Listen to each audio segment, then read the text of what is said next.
श्रीमद् भागवतम में सुखदेव गोस्वामी बोल रहे हैं, श्रील प्रभुपाद ट्रांसलेट कर रहे हैं कि यज्ञ करने के लिए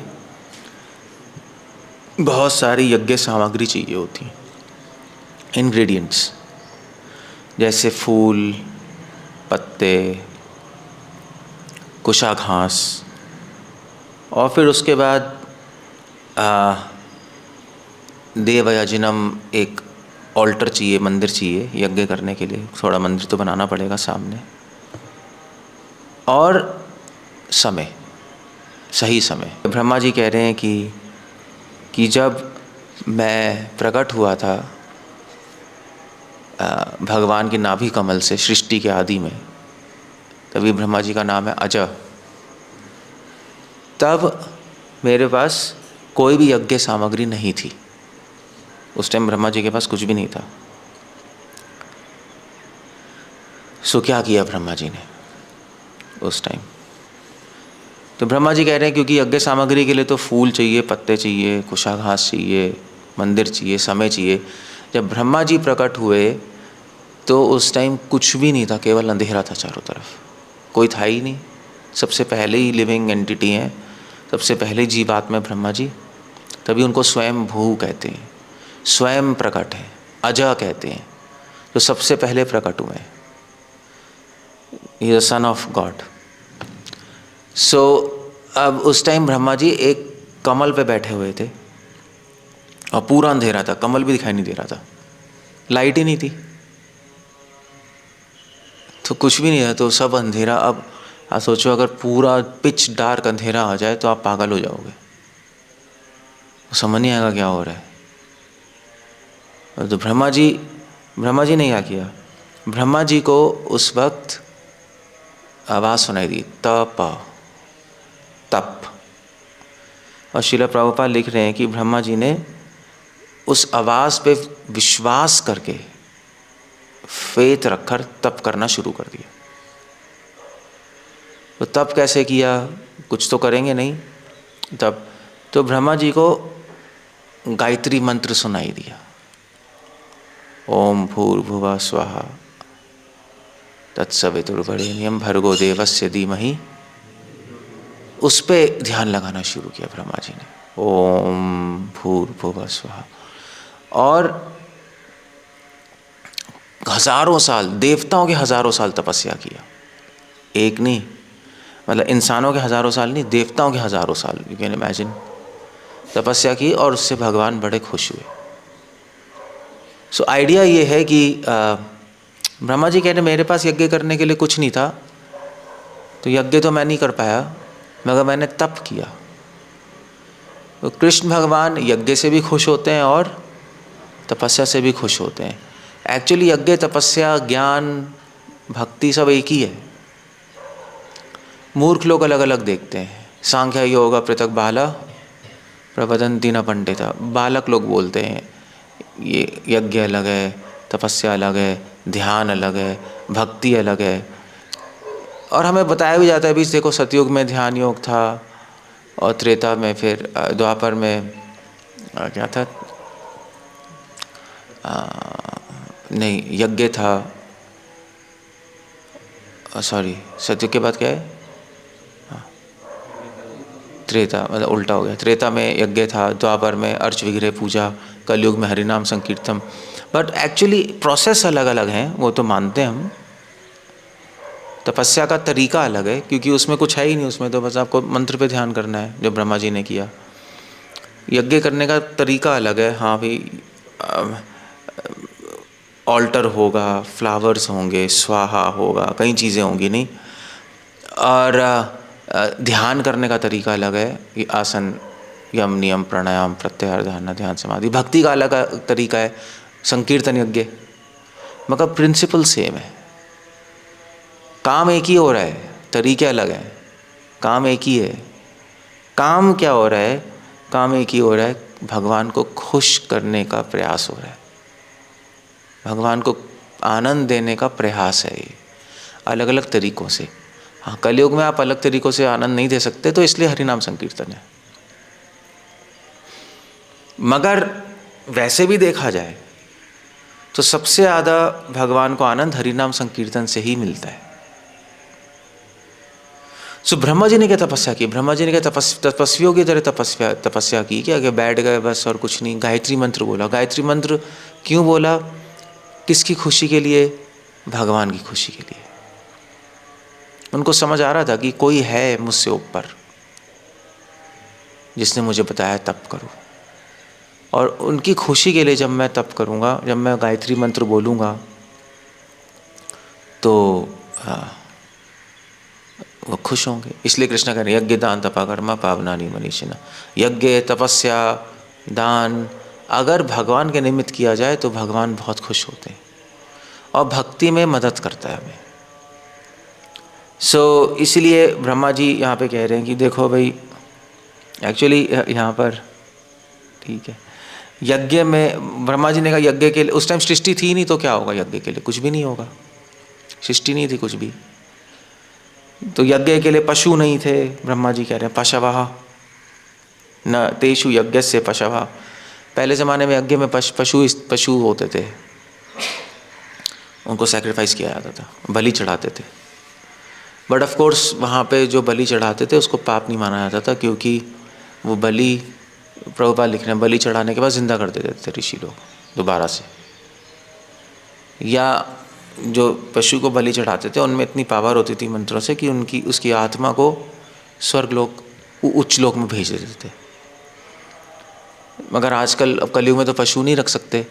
बट प्रॉब्लम यह है कि शास्त्रों में लिखा है कि यज्ञ में पशु बलि होनी चाहिए, कुछ यज्ञों में।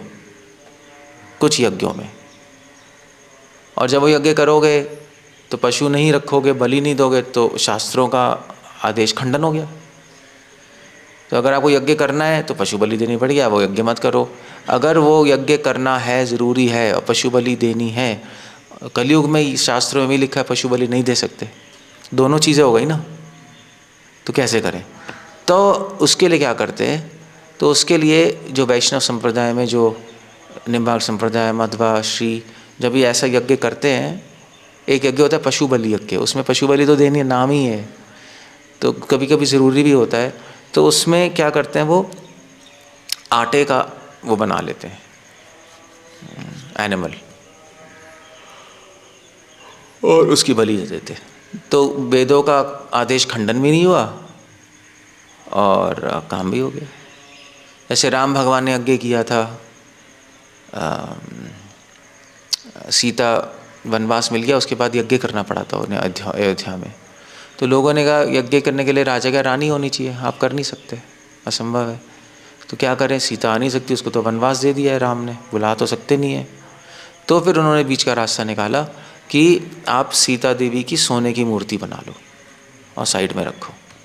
यू कैन इमेजिन, मतलब वेदों, मतलब मैं पढ़ रहा था, मैंने कहा माय गॉड, वेदों के आदेशों को पालन करने के लिए, वेदों का उपदेश खंडन ना हो जाए, उसके लिए वो किसी भी लिमिट पे जाने को तैयार है। मगर वेदों के इंस्ट्रक्शंस इधर से उधर नहीं होने चाहिए। ये वेदों की इम्पोर्टेंस है, ये शास्त्रों की इम्पोर्टेंस है। तो ऐसे भक्ति में भी नियम है, वो पालन होने चाहिए किसी भी कॉस्ट पे।